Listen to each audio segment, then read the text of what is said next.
আমার মেয়ে নতুন জীবন পেয়েছি, আমি আল্লাহ তাআলার কাছে হাজার শুকরিয়া আদায় করি। আচ্ছা, আমার বাচ্চা ক্লাস 3 তে পড়তো, ক্লাউড সেকশনে, এবং দুর্ঘটনা যেখানে ঘটেছে আমার বাচ্চার ক্লাস ওটার মানে সাথেই ছিল।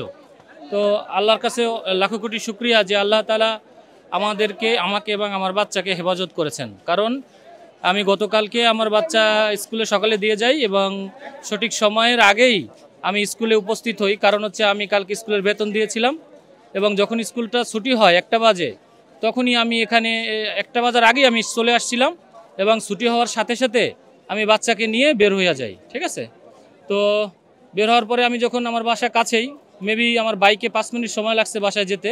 তো বাসায় যেয়ে শুনি যে আমার মিসেস কাছে ফোন আসছে যে আমার বাচ্চা আমি নিয়ে আসছি কিনা। তখন আমরা জানালাম যে আমার বাচ্চা তো নিয়ে আসছি। তো পরে আমরা দেখতেছিলাম যে কী কী ঘটনা ঘটেছে। তো মূলত এখানে বাচ্চাদের ছুটি হয়ে গেছিলো যেই বিল্ডিংটার উপরে এই ঘটনা ঘটেছে, এই বিল্ডিংটা মূলত মাইলস্টোন স্কুল অ্যান্ড কলেজের বাংলা ভার্সনের 3 থেকে 5ম শ্রেণীর ক্লাস এখানে হতো। তো এই ছুটি হয়তো 1টা বাজে ছুটি হয়ে যায় রেগুলার। তো 1টার পরে মূলত অধিকাংশ বাচ্চাই চলে গেছে, কিন্তু 1টার পরে কিছু বাচ্চাদের আবার কোচিং করানো হতো প্রত্যেকটা ক্লাসেই। তো এই কোচিং করা যে বাচ্চাগুলো, এরাই মূলত ক্ষতিগ্রস্ত হয়েছে, মারা গিয়েছে বা বার্ন হয়েছে, এরকম হয়েছে। আর কিছু বাচ্চা বা গার্ডিয়ান ক্ষতিগ্রস্ত হয়েছে কারণ তারা হয়তো বা বাচ্চা নিতে একটু দেরি করেছে, এরা এই ধরনের সম্মুখীন হয়েছে।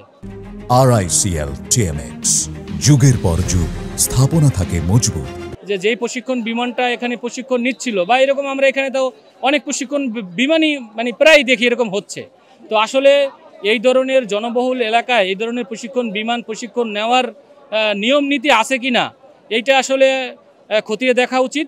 এবং যারা এইটার সাথে সংশ্লিষ্ট, মানে যাদের মাধ্যমে এই ধরনের পাইলট অথবা বিমান প্রশিক্ষণ নেয়, হ্যাঁ, তাদেরকে মানে তারা কোন ধরনের অথরিটি, যে তারা কেন পারমিশন দিল এই ধরনের জনবহুল এরিয়া এবং এই ছোটো ছোটো মানে কচি শিশু বাচ্চাগুলো এই যে চলে গেল, অনেক টিচার চলে গেল, অনেক আয়া বুয়া চলে গেল।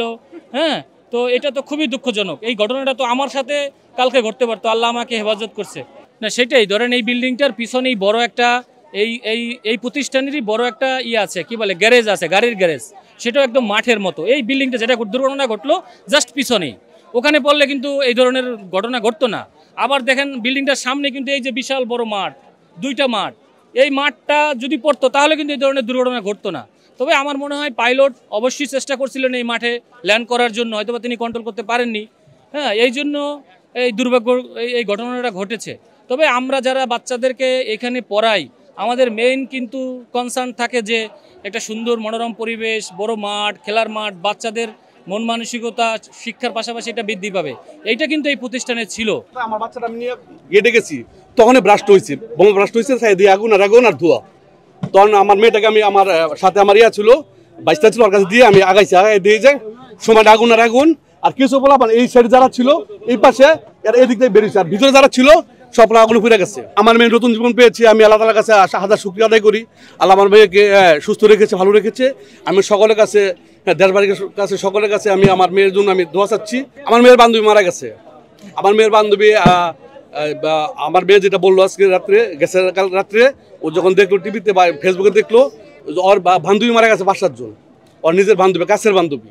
তাছাড়াও আমার অনেক টিমে আমার দেখাইলো যে যখন নাকি টিভিতে দেখাইতেছে, ফেসবুকে দেখাইতেছে, লাইভে দেখাইতেছে, ওকে পাচ্ছে না, বলতেছে আব্বু আমি তোকে চিনি, আমি তোকে আব্বু চিনি।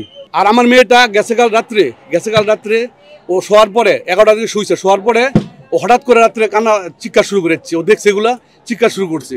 চিৎকার করার পরে আমি মনে করেন জলদি করে জড়াই ধরছি, ওর আম্মু জড়াই ধরছে। ধরার পরে আমি 2 ঘন্টা পর্যন্ত আমি হাতি করতে পারিনি আমার মেয়েকে। পরে এক হুজুর দিয়া আমি পানি দিয়ে পানি টানি খাওয়াইয়া ওরা সুস্থ করে সারাত্র আমি মেয়ের হজাক ছিলাম।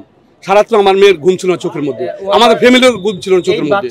তাদের ভিতরে যে ভয় আতঙ্ক ঢুকেছে, হ্যাঁ, এটা স্বাভাবিক কারণে অনেক সময় লাগবে এদের ভয় কাটতে। যে আমি যেগুলো দেখছি, আমার বান্ধবী যেগুলো দেখছি যে শরীরে আগুন লাগছে, পুড়ে গেছে, হ্যাঁ, সেখানে আমার যাওয়ার সম্ভব না। শেষ করে আমরা যাবো না, আমার ডাইরেক্ট মায়া আমার কথা বলতেছে যে আমার অন্য কোথাও ভর্তি করো বাবা, আমি এখানে ভর্তি হবো না বা এখানে আমি ক্লাস করবো না।